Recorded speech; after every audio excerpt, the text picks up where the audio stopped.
See, the tweet was, of course, done sarcastically, but there is a grain of truth in it.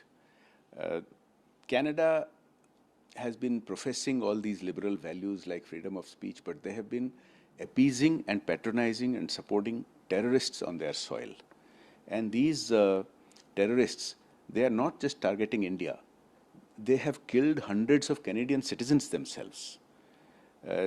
Canada itself has separatist movements, such as the Quebec Separatist movement. They don't allow the same freedom to those who want to have independence for Quebec.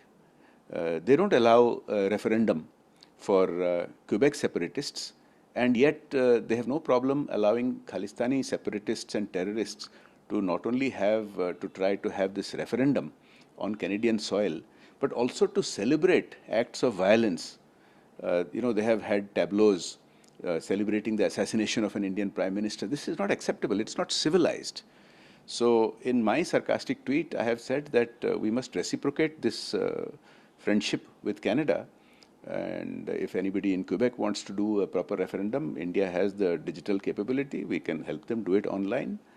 They can have events here. There are, in fact, elected Canadian politicians who support the separation of Quebec. They have been going around meeting world leaders.